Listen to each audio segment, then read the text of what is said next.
Hello, in this video I am going to present to you the essence of FEM, the essence of the finite element method. If you have just started, you might be wondering what is FEM and why FEM is so powerful. And it is not uncommon to come across such statements about FEM like this. In FEM, we divide the domain into a finite number of elements and solve the equations for each element. That is how we get the solution, and that is why FEM is so powerful and popular, because it is efficient. Now, whenever we hear such statements, we can't help feel like this or this. Why? Now, let's see if this is actually true. Okay. In order to understand, let us take this 2D example. We have a two-dimensional domain and we have split it into 4 elements. If we look at the first element, it is attached to nodes 1, 2, and 5. And if we calculate its stiffness matrix and force vector, and let's write it like this. On the left hand side, the matrix has some numbers. Okay, on the right hand side, the vector has some numbers. Okay, and this is the equilibrium, the element level. Okay, so we have solution that is degrees of freedom u1, u2, and u5, and we solve this matrix system of equations, and then we get u1, u2, u5. And similarly, for element 2, we solve and get u1, u5, u4, and for element 3 and element 4. Now, this doesn't work.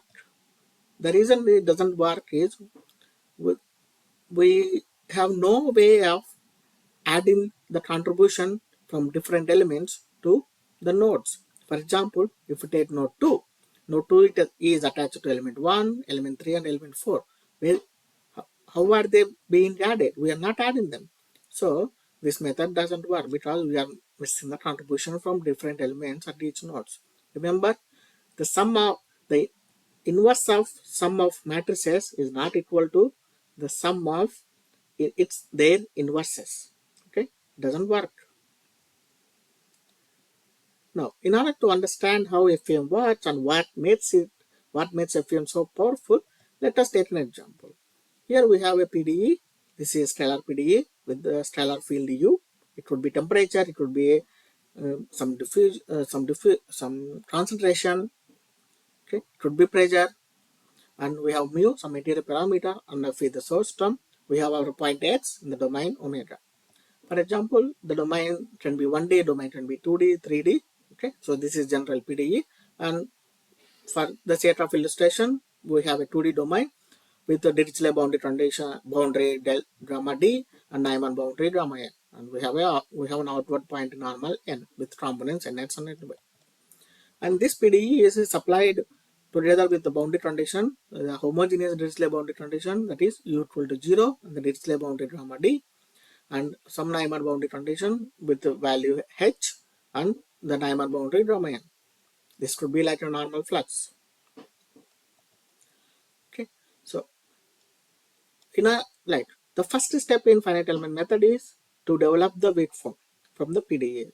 That is, we convert the strong form, which is the PDE, to the weak form in terms of the integrals.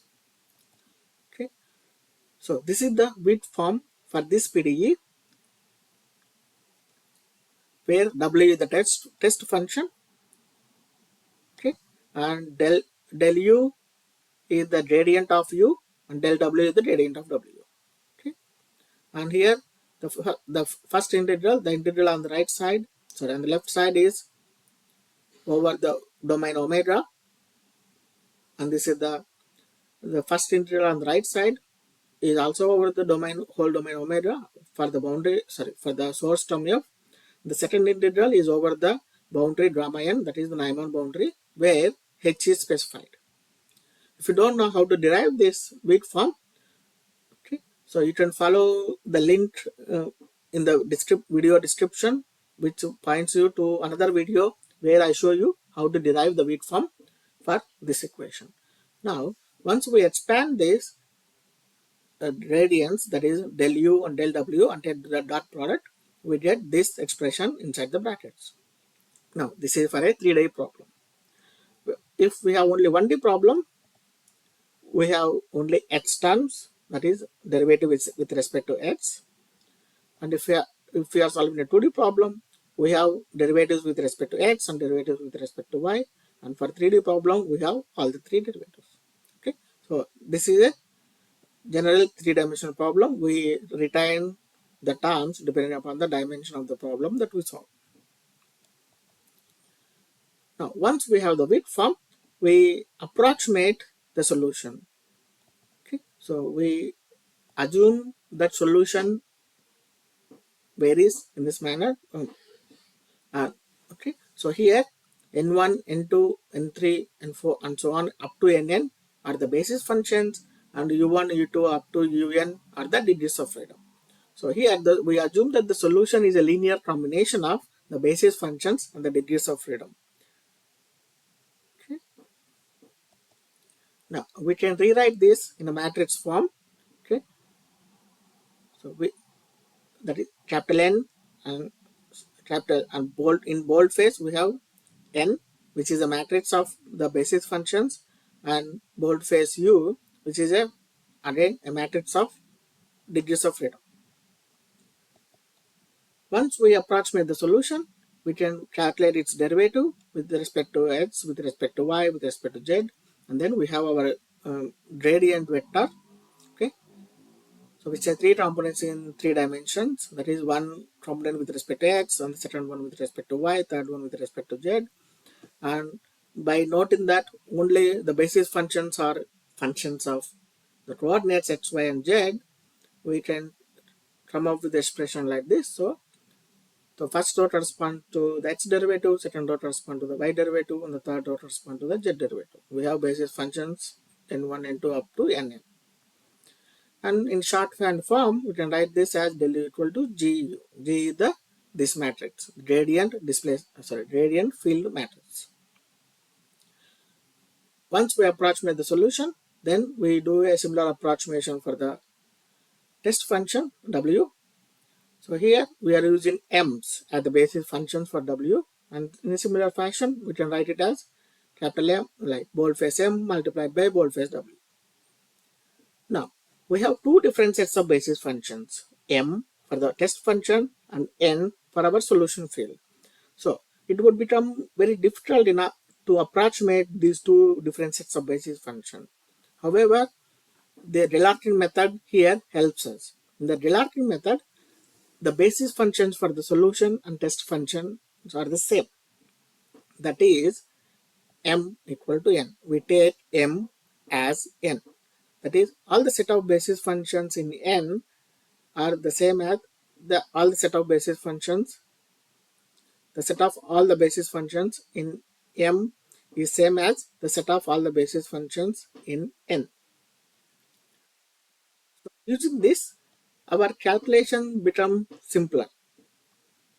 So by replacing m with n, we have the test function as w equal to boldface n multiplied by boldface w, or we can also take a transpose and write as w transpose multiplied by n transpose. This is important and it is useful further.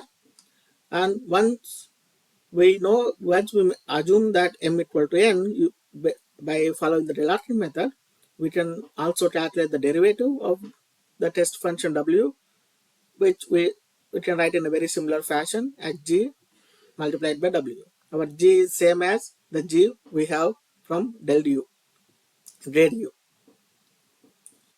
Okay, right? So in this way, instead of two different sets m and n, we have only one set. So the advantage of the Deriving method is that by assuming the same set of basis functions for the solution and test function, we are guaranteed a square matrix. Okay, the stiffness matrix is going to be a square matrix, which is easier to solve when compared to a rectangular matrix. Okay. Once we have assumed the basis function, once we have the derivatives, now we can go back to the width form and derive the expression for the stiffness matrix. Okay, that is, we start with the width form. This is our width form, and for the purpose of calculate derivation, we can replace the dot product, that is del W dot del U with del W whole transpose multiplied by del U. Okay, so we know that del U and del W are the row vectors. Okay, that is, it has in 3D del U is of size 3 by 1, and if we transpose del W, it will be 1 by 3. So 1 by 3 multiplied by 3 by 1, we get 1 by 1, which is a scalar. Okay, so we recover the dot product. Now, by using the expressions for the test function and the gradients of U and W, okay, we can substitute here, and then we get this expression. Okay, so all we are doing here, we are substituting for del W, del U, W, and W here, and we substitute here. Now, we can notice here that for an arbitrary W, okay, so we can remove W transpose, okay, and this expression should hold. That is, for an arbitrary W, we have this expression. Okay, so this is our equilibrium equation. So stiffness multiplied by displacement should be equal to the force. Okay, now this integral inside the bracket on the left hand side is our stiffness matrix K. This is our global stiffness matrix K, and these two integrals on the right hand side are constitute our global force vector F, and we can write this in the familiar form Ku equal to F. Okay, so this is how we derive the the global stiffness matrix and global force vector from starting from the weak form, once we approximate the solution field and the test function.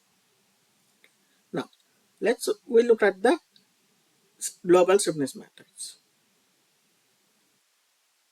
By replacing G, okay, so in terms of the derivatives of basis function with respect to x and y, by using these matrices, okay, we can find the explicit expressions or the expressions that go into the each entry of the stiffness matrix.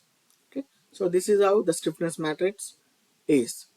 We still have integrals, okay, but and these are the products of the sums of products of derivatives of basis functions, and for an individual entry in the stiffness matrix in row A, column B, this is the expression. Okay, so integral over the whole domain, we have this, and A and B go from 1 to n. N is the number of basis functions. Okay, so because of the Deriving method, we recover a square matrix, which here the global stiffness matrix is of size n rows and n columns, size n by n.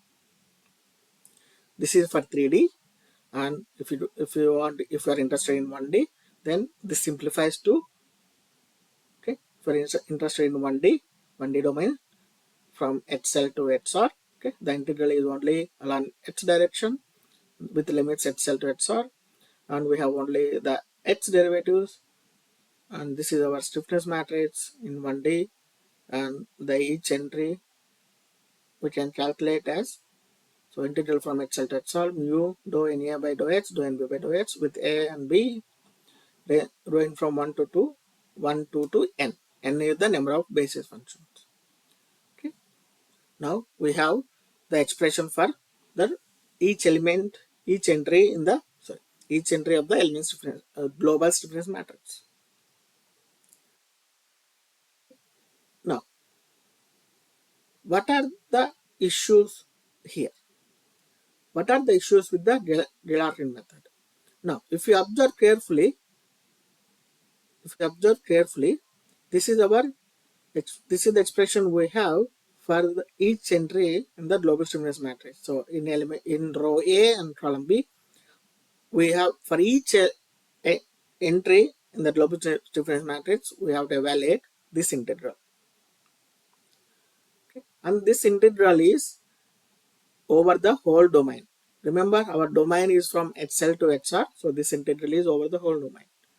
We can solve this problem, we can evaluate the integrals by assuming that the basis functions are either polynomials or B-splines or trigonometric functions.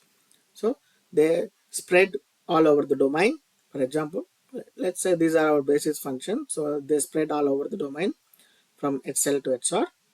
And then once we have their expressions, we can substitute them. We can find the derivatives and substitute the derivatives of basis functions, evaluate the integrals, and then we can do so for each and every entry in the stiffness matrix, and we get the global stiffness matrix. However, because the basis functions are spread over the whole domain, the stiffness matrix that we get in this fashion is going to be fully populated. That is, it is a dense matrix. It might be fine for a smallish problem where with fewer degrees of freedom. If you have 10 basis functions or maybe 100 basis functions, 100 by 100 matrix, it may not be difficult to solve 100 by 100 dense matrix. Whereas if you have 1000 or million basis functions, then solving a million by million dense matrix is very challenging because of memory requirements.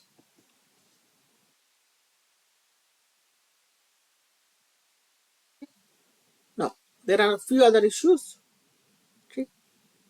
But before going to the issue, like this approximation of basis functions all over the domain, it might be okay also for 2D and 3D problems on simpler domains. Like if you have a rectangular domain only, then this method works. This method is fine. However, if our solution has steep gradients, for example, boundary layers, or there are like the solution jumps and changes drastically in a short span, for example here.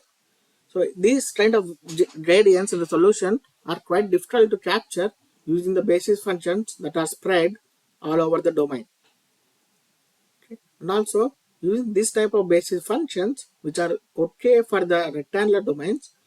So this method doesn't work for problems involving complex geometries.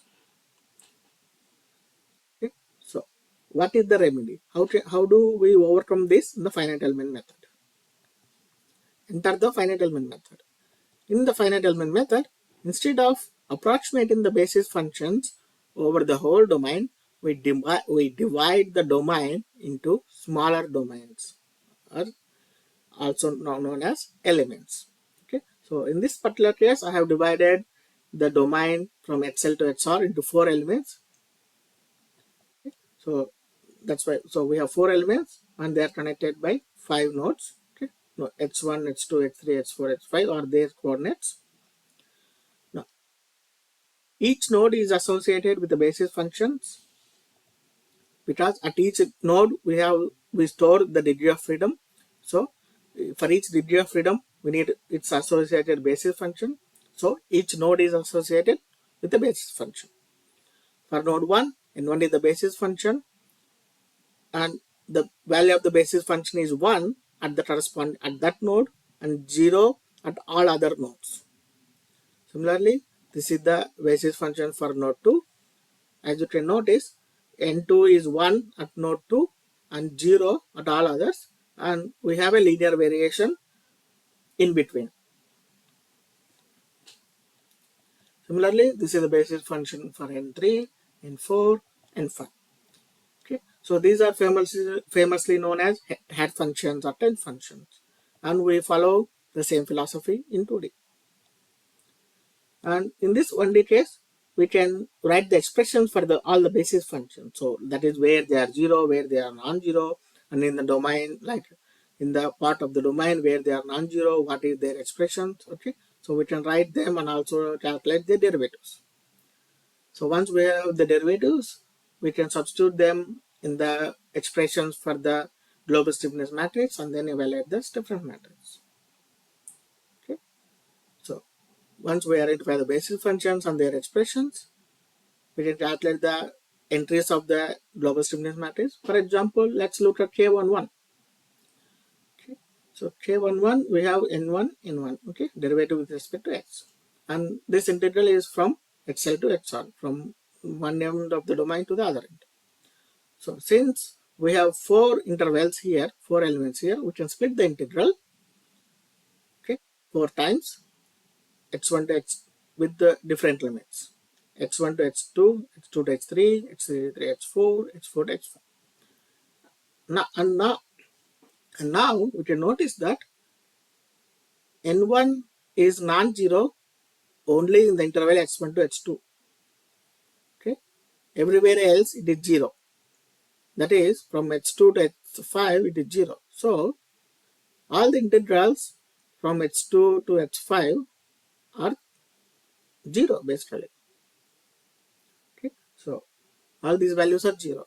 So we have only one integral, and once we substitute the corresponding values of dou n1 by dou x and then integrate, we get mu by x. This is the value of the entry k11.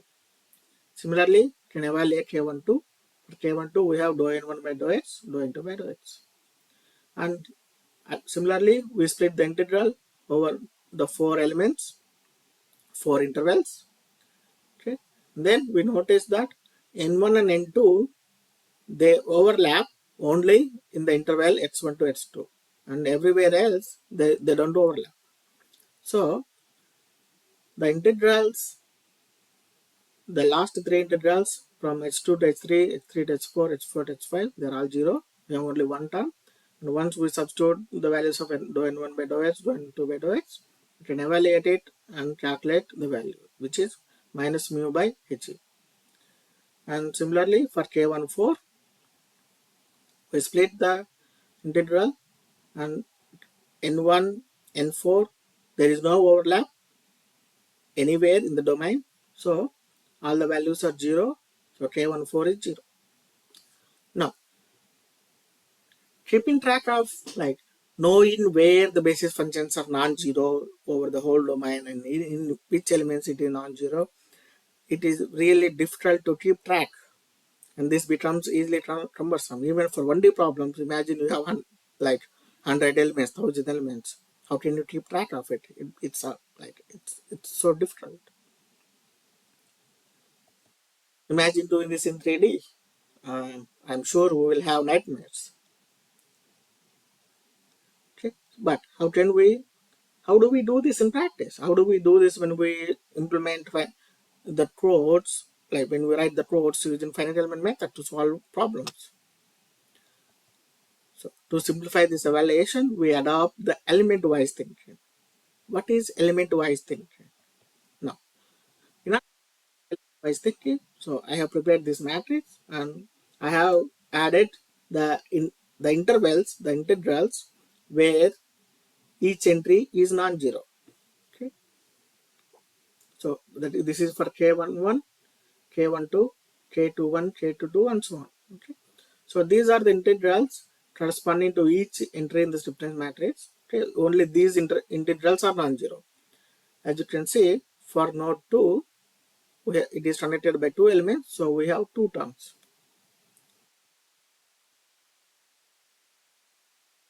Okay, node 2, for node 2 with basis function n2, which is non-zero from h1 to h2 and h2 to h3. So we have 2 integrals.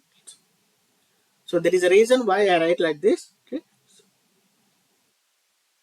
Now, once we evaluate all the integrals by substituting the values of the derivatives of the basis function in each interval, we come up with these values. Okay, and by taking a value of mu equal to 1 and by taking a domain of length 2, so we have 4 elements, the length of each element, which is h equal to 0.5. We can calculate the each and every entry in the stiffness matrix, and these are our values. All the values that are not displayed are basically zeros. For example, k14, which we evaluate at 0, so it is 0. If it is 0, we don't write it. Okay. Now, in order to understand the element-wise thinking, how it helps, so I have went back to the stiffness matrix with the integrals and I have colored each and every entry based on the intervals. Okay, so from h1 to h2, we have 4 integrals and they are in black.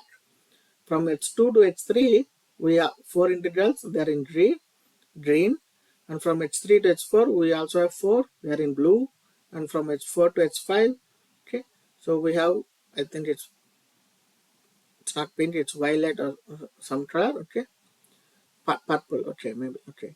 So in this fashion, now we know where these intervals are, okay. Now, and let us group the basis functions. Let's put all the basis functions together. Now, once we put all the basis functions together, then we can notice that in each interval we have only 2 basis functions, okay. In each interval we have only 2 basis functions. For example, the first interval n1 and n2, the last interval n4 and n5. So now what we can do is, now we can take each interval, and which, it doesn't matter which interval it is, so irrespective of the interval, we always have 2 non-zero basis functions. That is, this is the element wise thinking, okay. So if you adopt the element wise thinking, for each element, for an arbitrary element E connected by nodes I and j, we have 2 basis functions which are non-zero, ni and nj, okay. So ni is 1 at node I and nj is 1 at node I, okay, and the domain is xi to xj, and then we can find out the basis functions in ni and j, okay. These are the expressions, and then we can evaluate the derivatives with respect to x, and then calculate the element stiffness matrix. This is our element stiffness matrix. Now, what is the advantage of doing this? Now, for each element, now we look at each element, we calculate the element stiffness matrix, and then we identify the nodes attached to the each element, okay. So for element 1, it is attached to nodes 1 and 2. For element 2, it is attached to 2 and 3, and so on, okay. So by using this array, we can simplify the process of calculating the global stiffness matrix, okay. We have a total of 5 nodes, so 5 degrees of freedom, so our global stiffness matrix is of size 5 by 5. Now, once we calculate the element stiffness matrix for element 1, we add them to rows 1 and 2, columns 1 and 2 in the global stiffness matrix. For element 2, we calculate the element stiffness matrix and add them to rows 2, 3, columns 2, 3, and so on for element 3 and element 4. Okay. So in this fashion, we simplify the process of calculating the global stiffness matrix without having to know where the basis functions are non-zero. Now, here we have 2 dots, that is the entries from 2 different elements. Okay, one from element 1 and another one from element 2, and so on and so on. We don't miss anything. Okay, so and this gives us a very powerful method for calculating and assembling the element stiffness matrices. Similarly, we can assemble element force vectors. Okay, force vector is only having one column. Okay, so similarly, we can assemble the element force vector. Now, if you take the example, okay, that is mu equal to 1 and h equal to 0.5. These are the element stiffness matrices and force vector, and we can follow the element assembly procedures for all the 4 elements, and we get the global stiffness matrix and global force vector. Okay, so in this way, we don't have to track where the basis functions are non-zero. We look at each element, we calculate the element stiffness matrix, and we know to which nodes it is connected to, and then we populate the values of the element stiffness matrix into the corresponding values of the global stiffness matrix.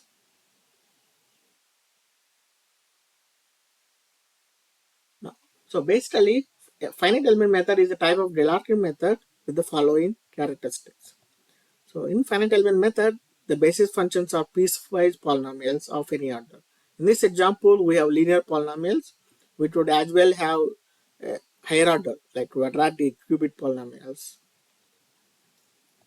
And the basis functions have a compact support. What this means is that basis functions are non-zero only on a very small portion of the whole domain. That is, here basis function n2 is non-zero only in element 1 and element 2. Imagine you have 100 elements. Okay, so here basis function 2 is non-zero only in 2 elements. In the remaining 98 elements, it is 0. Similarly, for n3, if you go for n99, it will be non-zero only in 2 elements and 0 in the remaining other 92 elements. So this is why FEM becomes quite powerful. So, and this compact support also allows us for local refinement. For example, like we don't need to have the nodes uniformly distributed. We can have nodes like spread wherever we want. For example, if you want to capture like boundary layers, we can, or if you want a finer mesh at a region to capture some steep gradients, then we can do so. In this way, we can extend this method, we can extend the concept of the piecewise polynomials and the compact support to higher dimensions. For example, the like flow path cylinder, here we have the triangular mesh, okay, and it has 3 nodes, so we have 3 basis functions n1 and n2, which take a value of 1 at the corresponding nodes and 0 at all the other nodes. This is a linear variation. Okay, we could as well do higher order elements, or we could have quadrilateral elements of different orders, okay, with different nodes, and we can adopt the same methodology in 3D, and we can have a variety of elements: a tetrahedron, a pyramid, a tetrahedron with higher order, a hexahedron, and hexahedrons with different number of nodes. Irrespective of the element, irrespective of the number of elements, the assembly procedure is exactly the same. We calculate the element stiffness matrix, we assemble it into the global stiffness matrix. Okay, so here is the assembly operator. So this is like a summation or product operator. Here this is an assembly operator showing that all the element stiffness matrices are assembled into the global stiffness matrix. Now in MATLAB, for example, once you calculate the element stiffness matrix K, you can assemble it to the global stiffness matrix KG by identifying the corresponding rows and columns and adding. Okay, it is that simple. It doesn't matter whether this is a 1D element, 2D element, 3D element. It doesn't matter whether the number of nodes are 2, 3, 10, or 100. Okay, so the process is the same. This is one of the reasons behind the powerfulness of the finite element method.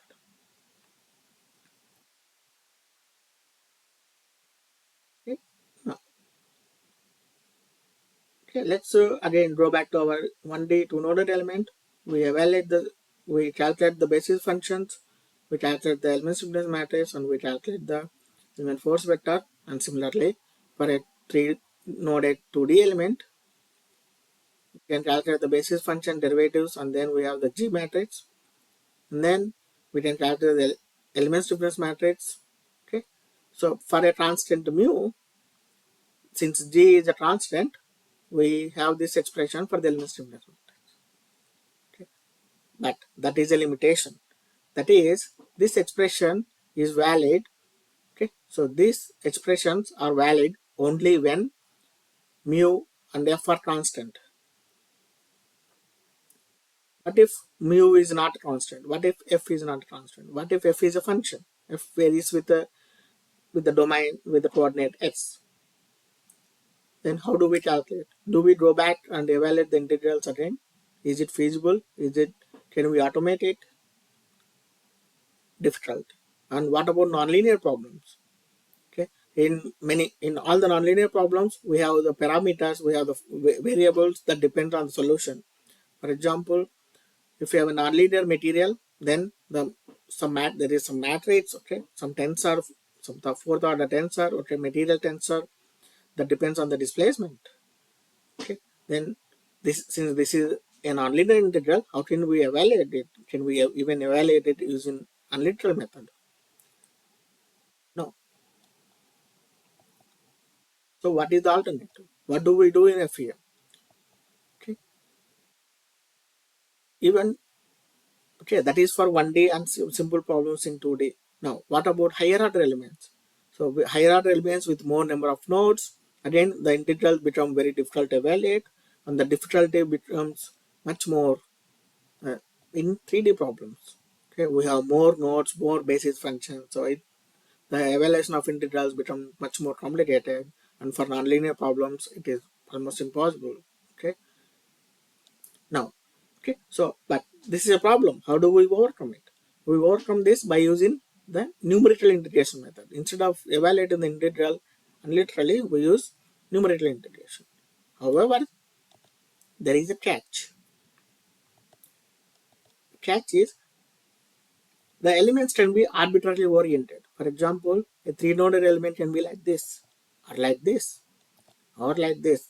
So there is no standard for how the element should be oriented. The element can be arbitrarily oriented. So evaluating the element difference matrices for arbitrarily oriented elements in the physical space, even using numerical integration, is difficult. We don't have the methods. And to do that for a 3D problem and for a higher order elements is even more challenging. Okay? Now, what we do, we use the mapping. So instead of evaluating the integrals in the physical XYZ coordinates, we map the element from XYZ coordinates to what is called as local coordinates or parent coordinates. We map the physical element to a what is known as parent element. So the concept here is that we use the change of variables or like integration by substitution. So instead of calculating the integrals in XYZ, that is with dx, dy, dz, we use the local coordinates. For example, we take the 1D problem. So in 1D, we have two nodes for the two-node element. We have two nodes, okay, and the coordinate is x. We map this to local coordinate system where the coordinate is xi, okay, and xi varies from -1 to +1. Okay, so we are mapping this element to this element from x to xi, and then we approximate the coordinate x in terms of the coordinates of the nodes, and similarly we approximate u in terms of the degrees of freedom u1 and u2. Okay, here n1 and n2 are the basis functions, and these basis functions are in the local coordinate system, that is with respect to j. And we do the same for 2D elements, for triangular elements, irrespective of the orientation in the physical coordinate system. We map them to this element in the local coordinate system, xi and eta. Okay, so in the local coordinate system, the element is always oriented in this fashion. Okay, so 0, 1, 2, and at nodes 0, 0, 1, 0, 2, 0, 1. Okay. And we have the very similar approximation. Okay, so in this case we have three nodes, so we have three basis functions, and we have three values for x, y, and u. And very similarly for the quadrilateral element. Okay, and then this is our approximation. Okay. So now if you notice, we are using the same approximation, okay, same parameters, same parameterization for both the geometry, that is x, xy, okay, as well as the solution. So this is the concept of isoparametric elements. So iso means same. So we are using the same parameters for discretizing the geometry and discretizing the solution.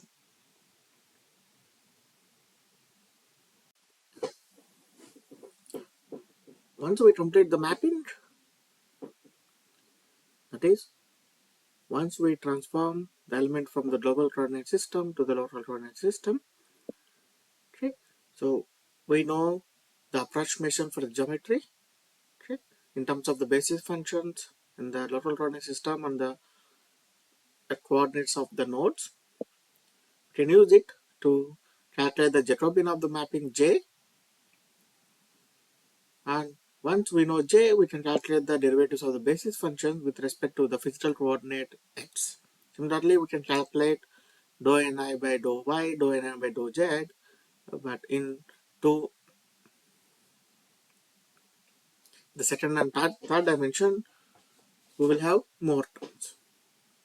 Okay. Once we have the derivatives of the basis function, we can create the G matrix. Okay. And then we can calculate the element stiffness matrix. Right. Okay. So here we have the domain omega E in the physical coordinate system. So first our our integral is in the physical coordinate system, and then we map it to the local coordinate system omega hat and E for the element. Okay, and then we apply the integrals, right? So J is from -1 to +1. Okay, so here we have used the change of variables from dx to dz. Now, once we reach this point, we do not evaluate this integral using an unliteral method. In order to make it more versatile, what do? We use the numerical integration. That is, we choose a number of gross points depending upon the problem, depending upon the the order of the element. Okay, then we have a loop. So this sigma will be transformed into a for loop. Then we loop over all the gross points. So we calculate G matrix, we calculate Jacobian, we have the known weight at each gross point. Okay, so there are a number of rules, number of different rules, that is gross point rules that we can use depending upon the order of the polynomial that we use. Okay, as I mentioned, this is the weight factor. So how does this work? Let's have a look. Now, in the local coordinate system, we have these basis functions. Okay, in terms of J. Once we know them, we can calculate their derivative. That is, the derivatives of the basis functions with respect to J. Okay, so here the derivatives are constant. Now, if you use one point rule, that is, there is only one point that we use for calculating the stiffness matrix. Okay, so in the one point rule, the coordinate J is equal to 0 and the weight factor is 2. Okay, first we calculate the derivatives of the basis functions, which are minus half and plus half, and then we calculate the Jacobian matrix. So, okay, so this is a product of the derivative of the basis function multiplied by the x coordinates, and then we add them together. Okay, so here dou n1 by dou I is minus half, dou n2 by dou I is plus half, so x2 minus x1 by 2, and we know that x2 minus h1 is the length of the element, so hc by 2. And then we can calculate dou n1 by dou x using this formula. So J inverse is 2 by he multiplied by dou n1 by dou z, so minus 1. So minus 1 by he. Similarly, dou n2 by dou x, which is plus 1 by he. Once we know dou n1 by dou x, dou n2 by dou x, that is, we can create the G matrix and then calculate the element stiffness. Okay, so we have mu G is dou n1 by dou x, dou n2 by dou x. Okay, so I'm taking this 1 by h as the common factor, so we have minus 1 plus 1, and then similarly G. Okay, so this is G transfer, this is G, and then once we cancel 1 he, we have mu by he, and then we can cancel 2 and 2.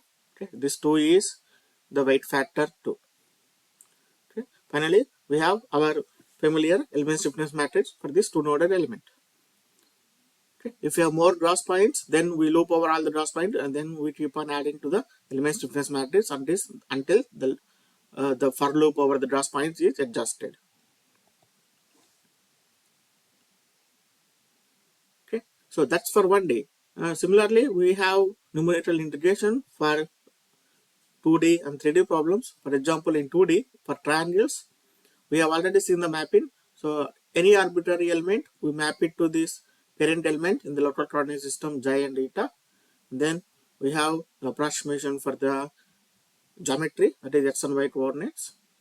From this we create the Jacobian that for the mapping.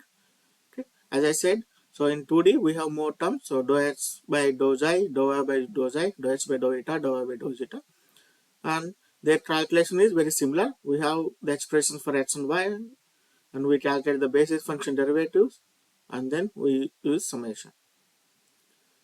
So once we know j, we can invert it and then calculate the derivatives of basis function with respect to physical coordinate x and y. These are what we need for calculating strains, for calculating the element stiffness matrices. Okay, so this is our element stiffness matrix in the physical domain, omega e. So we have the integration dx dy, and then we use the change of variables in the local coordinates. So omega hat, and the local coordinates are xi and eta. Okay, and then we apply the integral limits, okay, for eta and xi. Okay, but we don't really use them because we use again numerical integration. We loop over all the Gauss points. So depending upon the geometry of the element, we have different Gauss point rules. Okay, for the triangular element, we have a variety of rules like 1-point rule, which is at the centroid of the element, and then 3-point rule, 7-point rule, and so on. In a very similar manner,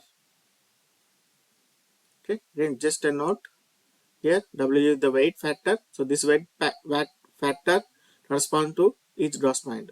For example, in 3-point rule, each Gauss point has a different weight.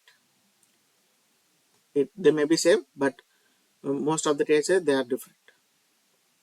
Similarly, we have the Gauss points for the quadrilateral element. We first map it to the local element in xi eta coordinates, and then we have the geometry approximation, then Jacobian, then the basis function derivatives with respect to the physical coordinates, and then change in the integral. Okay, so change of variables.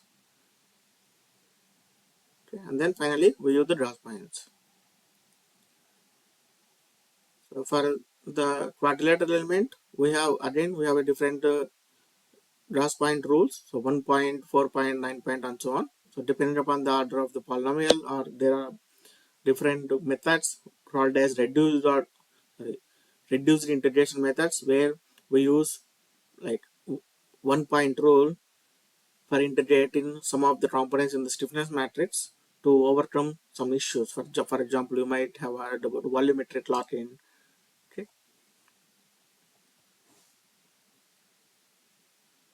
Okay. So now numerical integration in a nutshell. So for scalar field problems, we start with the element stiffness matrix in the physical coordinate. We map it to the local coordinates, and then in the local coordinates we use the numerical integration, that is Gauss points, for evaluating the integral. Okay, this is for the scalar field problem that we have seen. So every element, whether it is 1D, 2D, or 3D, so at the end we have a loop over the Gauss points.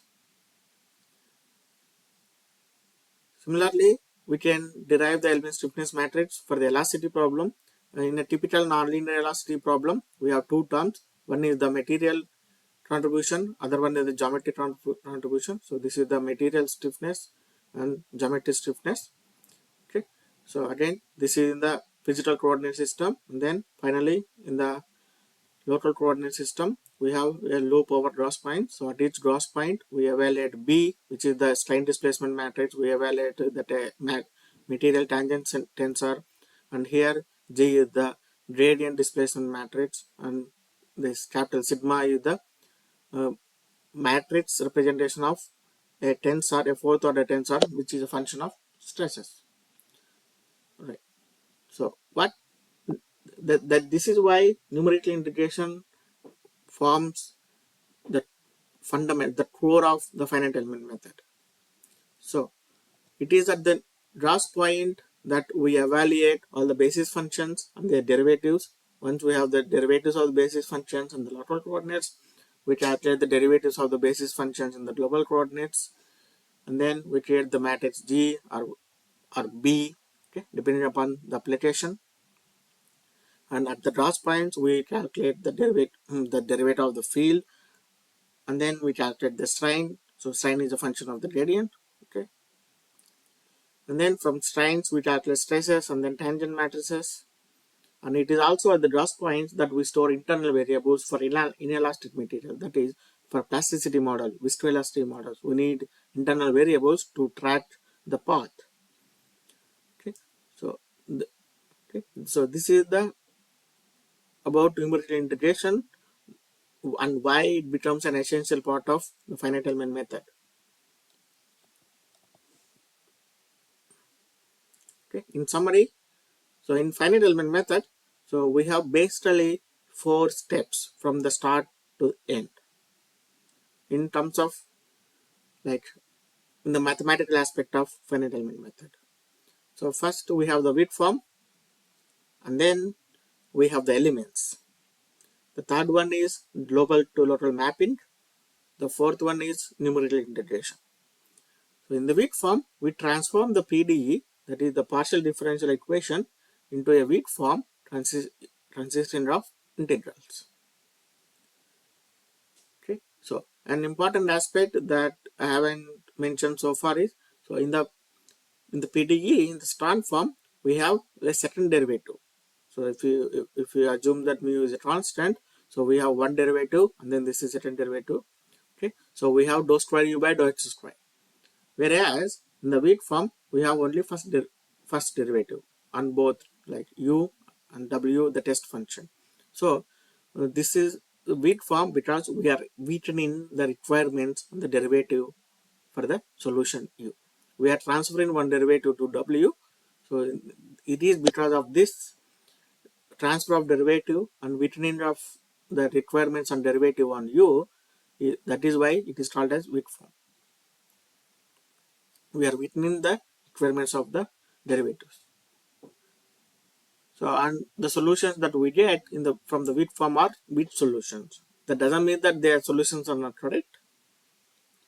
And then once we have the integral, representation, that is the weak form, then we divide the domain, right? Okay, so then we divide the domain into number of elements, and with each element having a particular number of basis functions.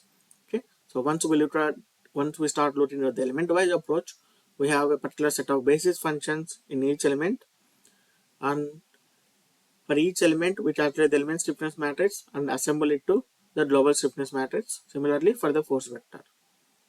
So in order to calculate the element stiffness matrix, we adopt the mapping in order to efficiently evaluate the integrals in the element stiffness matrix and the element force vector. So we map the element from the physical coordinate system to the local coordinate system, and we calculate the Jacobian.